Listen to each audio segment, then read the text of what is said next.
Well, welcome to an unexpected episode. This is breaking news, and it's a great sadness that former wrestling legend and manager and commentator Bobby the Brain Heenan uh, has passed away at the age of 73. This is according to a tweet by Jim Ross, and it's very sad because he was suffering for over 10 years, maybe 15, with throat cancer, and it was really sad. Even though he kept, he still had his spirit. He still had great spirit, and he still had the wits. But they he had most of his jaw removed, and it was really sad to see a man who was who was famous for his speaking and his wit and his humor.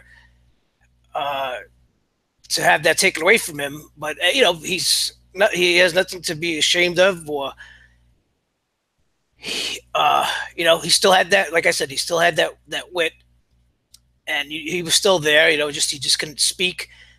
But it's very sad. And although I just uploaded an episode before, I had to record this episode because, like so many, I grew up with WWF at the time, WWE, with Bobby Heenan as a great manager. I'll never forget uh, my first memory of him when he came to WWF was he was the manager of Big John Studd, challenging Hulk Hogan, and he looked different. He had that blonde, whitish hair, yeah, fancy coat. He called himself the Brain. Uh, then of course he would go on to manage almost every top heel to challenge Hogan. He would create the Heenan family with King Kong Bundy, to name a few. He later on he managed Ric Flair when Ric Flair came to WWF from the NWA or WCW, and but besides that he moved on to commentary. He did the mic. I believe he started off with Vince McMahon, but then he got paired with Gorilla Monsoon, and man, those two were legendary. He didn't always making jokes about the faces, and and every time a heel would cheat, his classic line would be like, "Oh man, my monitor went blank. What happened?" And Gorilla Monsoon's would chide him with the, "Will you stop that?" I mean, this is famous. Of course, in the late '80s and early '90s, both Gorilla Monsoon and Bobby Heenan would go on to host one of the most really what is the precursor to Raw, which is primetime wrestling, which used to air on Thursday nights on the USA Network, and they would show recorded matches from Madison Square Garden, the Boston Garden, the Spectrum, and he would always make a joke about the faces and the heels, or he would make excuses for uh,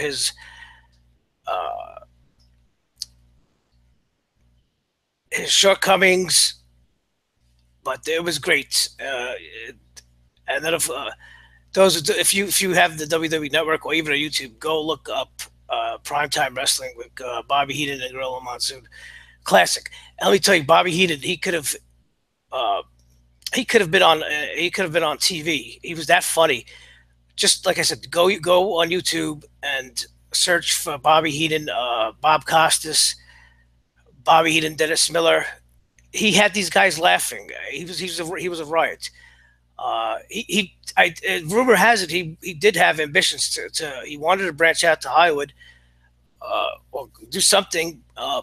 Then after he left WWE, he signed with WCW, and of course he became the voice of Monday WCW Monday Nitro. Uh, Arguably, his most memorable call came at Bash at the Beach '96 when the Outsiders Scott Hall and Kevin Nash were trouncing Randy Savage and Sting and Lex Luger, and lo and behold, here comes Hulk Hogan down the ramp, and the good guy Hulk Hogan, and you think Hulk Hogan's coming here to save the day, and Bobby Heenan blurts out, "Yeah, but whose side is he on?" And that uh, was controversial because rumor has it that he messed up and he shouldn't have blurted that out because it ruined the element of surprise for Hulk Hogan doing the heel turn, which was probably one of the greatest heel turns and one of the most classic moments in wrestling history. So when he blurted out, "Yeah, but whose side is he on?" you were like, "Whoa, wait a minute!" But then you remembered the history between Bobby Heenan and Hulk Hogan back to the WWF days, where where Hulk Hogan was the ultimate good guy, but Bobby Heenan would always accuse Hogan of being dirty, not playing by the rules. He always would say in commentary and promos that Hogan has a big ego, and you know what? Listening to him at the time, you'd be like, "Whoa, wait a minute, he's right. Hogan does cheat. He does get away with a lot, and he does have a big ego. He's always getting,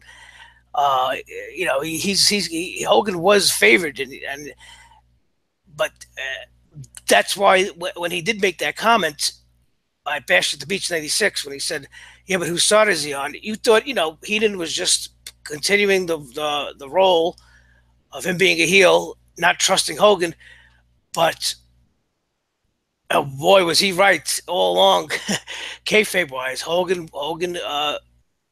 he had a big ego, and he was all about himself, and that was great. And then once WCW went off the air, and then I think shortly after WCW went off the air, I think around 2003, 2004, that's when he was diagnosed with throat cancer, and that's when they started removing parts of his jaw. But it's very sad, and I'll read it here from SportsIllustrated.com. Oh boy, the news of Bobby the Brain Heenan passing today gutted me. Russ, I guess JR wrote on Twitter, "I loved our time together. No one ever did it better than the Weasel." That was his name, the Weasel, which he earned back in the AWA days before he signed with WWF. He was they used to call him the Weasel, and he had this match in AWA where he dressed up as a weasel, and he got beat up. Oh no, he got beat up. He was a manager, and he wrestled the match, and at the end his opponent dressed, I can't recall at the time, dressed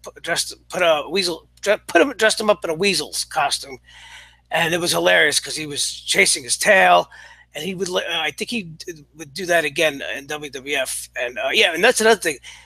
Bobby the Brain, as a manager, he would get involved sometimes. He was also he started off as a wrestler, but as a manager, whenever he got into the ring and the face of the good guy got their hands on him, the crowd would go nuts. And Bobby Heenan, man, he would bump like no other. If you go, the wrestler would whip him into the turnbuckle, and he would go head over heels and flip. He would sell. He was really really a great performer all around. So yeah, I'm sorry. Let's get back to this article.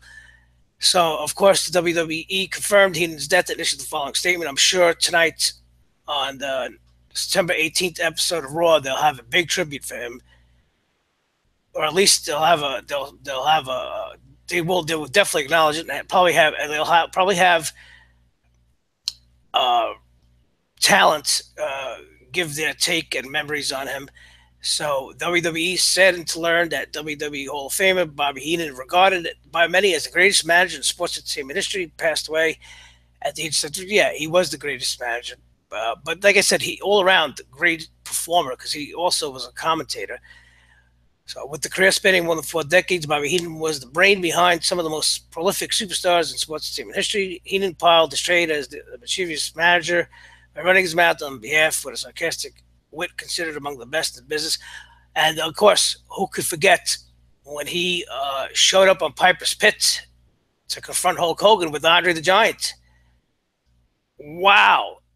By the way, uh, in that match leading up to WrestleMania 3, Andre, when Hulk Hogan and Andre, of course, Andre was never really, he was not that good on cutting a promo or speaking because, he had that heavy accent and it was hard to understand him. So they used Bobby Heenan to really promote that match. Bobby Heenan really did a lot of selling for that match. And the rumor is he got paid handsomely for WrestleMania 3, where I think he was quoted as saying that he could have retired from what he made at that WrestleMania 3. And as a manager, but definitely Vince McMahon definitely recognized what he did at the time. WrestleMania 3 was one of the biggest wrestling events, and yeah, so he did a lot. So he didn't name the competitors under his guidance. Says the Heenan family, a moniker meant to show the strength of their alliance over any of the opposition members of the Heenan family in the AWA and WWE. Read like the who's who of sports entertainment. And I named a few, including legends in WWE Hall of Fame such as Nick Bockwinkel, the Blackjacks, Big John Studd, King Kong Bundy, Ravishing Rick Rude, Mr. Perfect, Kurt Hennig, the Brainbusters, Arn Anderson, Tully Blanchard, half of the Four Horsemen when they came to WWE, Harley Race, King Harley when he was in WWE, and of course the first Hall of Fame Andre the Giant, who we just mentioned. As possible as it may seem, Heenan overwhelmingly success matters matched by that of his announcing career. Heenan's constant verbal joust with fellow WWE Hall of Famers, Gorilla Monsoon and Mean Gene Okerlund, remain among the most entertaining moments in sports entertainment history. In fact, the Brain was so entertaining that the Bobby Heenan Show had a brief run on USA Network. Yes, they did a spin-off of Primetime Wrestling. See, Primetime Wrestling, I believe, was on from 9 Thursday nights from 9 to 11. And what they did is they ended Primetime Wrestling at 10:30 and did a half hour of with the Bobby Heenan Show. But what happened was the USA Network was never informed, and they were not too happy about that. And after 6 episodes, Vince McMahon pulled the plug on that. But it was starting to get good. So, in addition, the Brain was part of the broadcast team for Monday Night Raw in 1993, and is the only person to have sat at the announce table for both Raw and WCW Monday Nitro. WWE extended its condolences to his friends. He reportedly had a few medical conditions from battling cancer for years. The iconic manager broadcast was diagnosed with cancer in 2002 and also battled tongue cancer. Yeah, it's terrible. So Dave Meltzer tweeted, Ric Flair, Diamond Dallas Page. Yeah, listen, I mean, everybody. He was wrestling loyalty. It is wrestling loyalty. So, but I'm glad he's resting in peace. I don't know what more there is to say. What can I say?